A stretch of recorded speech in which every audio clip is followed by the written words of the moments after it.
अस्सलाम वालेकुम जी, आपका होस्ट सैयद अमजद आपकी खिदमत हाजिर। हमारा यूट्यूब और फेसबुक चैनल ये है पाकिस्तान दिख रहे हैं। लाखों करोड़ों दुरूद सलाम हाज़िर मोहम्मद मुस्तफ़ा सल्लल्लाहु अलैहि वसल्लम और आले मोहम्मद पर।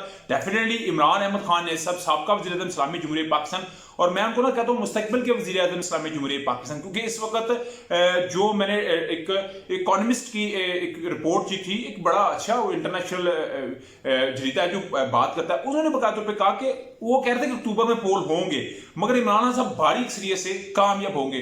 तो जब इंटरनेशनल लोग ये बात करें, इंटरनेशनल जर्नलिस्ट ये बात करें, इंटरनेशनल मीडिया ये बात करे, तो डेफिनेटली इमरान साहब को हमको मुस्तकबिल का वज़ीर आज़म कहना चाहिए। तो आज डेफिनेटली इस्लामाबाद के अंदर गए थे, इस्लामाबाद हाई कोर्ट से रिलीफ लेके, ये पीडीएम को हजम नहीं था और खासतौर पर मरियम नवाज साहब को सऊदी अरब में हजम नहीं था और सारे मामला इसी तरह चल रहे थे। अभी होता क्या, अभी मामला ये बना है कि इमरान अहमद खान ने साहब को, आप जानते हैं कि उन्होंने एक मुज़ाकराती कमेटी तश्कील दी है जिसमें फवाद चौधरी साहब, शाह महमूद कुरैशी साहब और बैरिस्टर अली जफर साहब मौजूद है। कल भी इस पर बैठक हुई, आज भी इस पर बैठक हुई थी।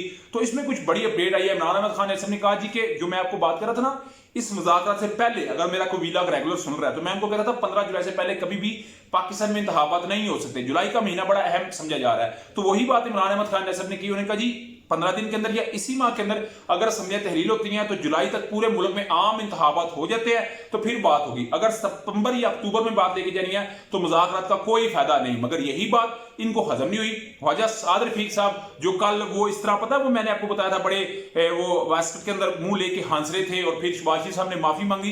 यानी कि इनके अपने दरमियान ही जब अपने ही इनके ऊपर हंसेंगे तो फिर डेफिनेटली बात तो निकलेगी। इमरान अहमद खान ने सब 3.5 साल रहे हैं, बताएं किसी ने कभी ऐसा हंसा हो? यानी कि ये लोग इनसे तंग हैं और वो तो बारहा अपनी जो है वो प्रेस कॉन्फ्रेंस में ये बात कह चुके हैं। तो ख्वाजा साद रफीक साहब अपने ऑफिशियल ट्विटर अकाउंट से मैसेज करते हैं, इमरान साहब का मुज़ाकरा से कुछ देर पेशतर इस्लामाबाद हाईकोर्ट के बाहर इंतखाबात की तारीख के हवाले से कतई बयान देना नहायत नामनासिब है। बातचीत का माहौल खराब करना ठीक अमल नहीं। ठीक है, मगर इमरान अहमद खान ने असल में जो राइट मुतालबा है, जो अवाम का मुतालबा है, वो आपके सामने रखा है। आपके सामने उन्होंने अपनी मुज़ाकराती कमेटी बिठाई हुई है, आप उनके साथ बातचीत करें और मामला को लेके आगे चले। उधर ऐसे इकबाल साहब मैसेज करते हैं और इसको ख्वाजा आसिफ साहब रीट्वीट भी करते हैं, इमरान न्याजी हैंडलर्स के बगैर इलेक्शन लड़ सकता है ना जीत सकता है। आधे हैंडलर्स रुखसत हो गए हैं, कुछ बाकी बचे हैं। इनके रुखसत होने से पहले वो हर कीमत पर इलेक्शन चाहता है, मगर आप अब इस हैंडल वाले इलेक्शन नहीं मिल सकते। तो फिर ऐसे इकबाल साहब को ऐसा मैसेज नहीं करना चाहिए। वजीर दफा है पाकिस्तान के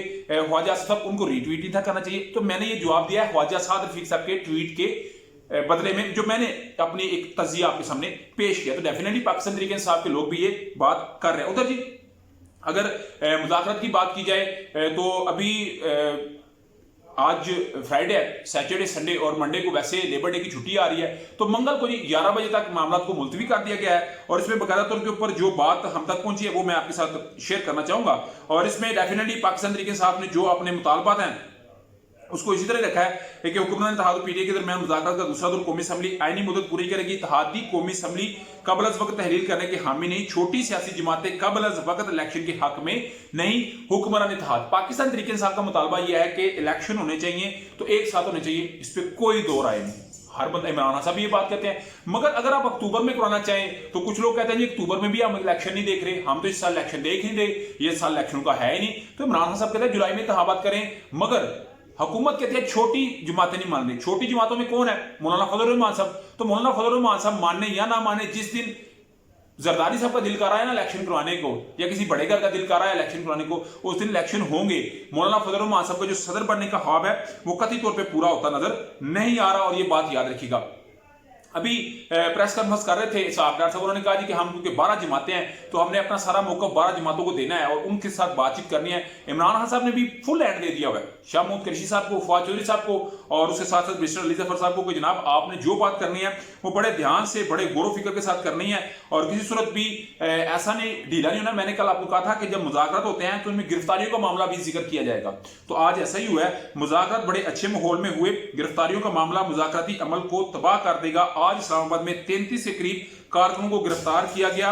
वुज़रा कहते हैं कि इनकी जानिब से गिरफ्तारियां नहीं की जा रही, मामला में बेहतरी चाहते हैं तो गिरफ्तारियों का सिलसिला बंद होना चाहिए। फवाद चौधरी साहब ये मुज़ाकराती कमेटी के बड़े अहम दूसरे रुकन है। तो पीटी अपना मौका भी बयान करती जा रही है और मैं आपको कह रहा हूं ना कि जब तक एक रोजे रोशन की तरह चीज अयान नहीं हो जाएगी उस वक्त तक मामला ठीक होता नजर नहीं आएगा। पाकिस्तान तहरीक इंसाफ कभी भी इस पे काम नहीं धरेगी। उधर जी अगर आपको मैं बताऊं तो इक़्तिसादी कमेटी ने बकाया तौर के ऊपर एक बिल पेश कर दिया, पास कर दिया, जिसमें 20% तक पाकिस्तान में अदवियात की कीमत को बढ़ा दिया गया है। कहा यह जा रहा है कि रुपए की कदर की कमी की वजह से ये सारा मामला हुआ है। और भाईजान अशरफिया अमीर से अमीर और गरीब गरीब से गरीब तर हो रहा है, मगर मारा जा रहा है सफेद पोश। गरीब बंदा तो किसी से मांग के खा लेगा, अमीर बंदा किसी से मांग नहीं सकता।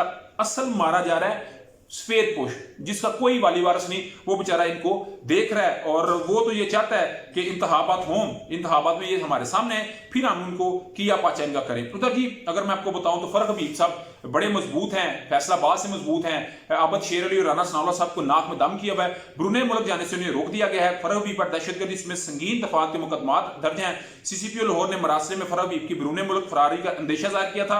सीसीपीओ लाहौर ने 28 अप्रैल को डीजी एफआईए को स्टॉप लिस्ट में डालने का मरासला भिजवाया था। मरासले की वजह से फरक हबीब को एफआईए ने ब्रूनेई मुल्क जाने से रोक दिया। उनका जो एक कीमती सामान है उसको भी रख लिया गया है और उनके ऊपर जो 2 मुकदमात थे उनकी वजह से उनको जाने से रोक दिया। थाना रेस कोर्स में और थाना शादमान के अंदर ये 2 मुकदमात थे। मगर इंतकामात का एक सिलसिला जारी है, मगर मुज़ाकरात में क्या ये बड़ी हर्डल क्रिएट हो सकते हैं, ये तो बात मंगल को पता चलेगी। मगर इसके ऊपर आपको जी लम्हा बलमा अपडेट करूंगा। अभी तक व्लॉग था, अभी तक अपडेट थी। व्लॉग की वीडियो पसंद है तो चैनल को लाइक सब्सक्राइब अपने दोस्तों शेयर कर लीजिएगा। नेक्स्ट वीडियो के लिए होस्ट को इजाज़त दीजिए। अस्सलाम।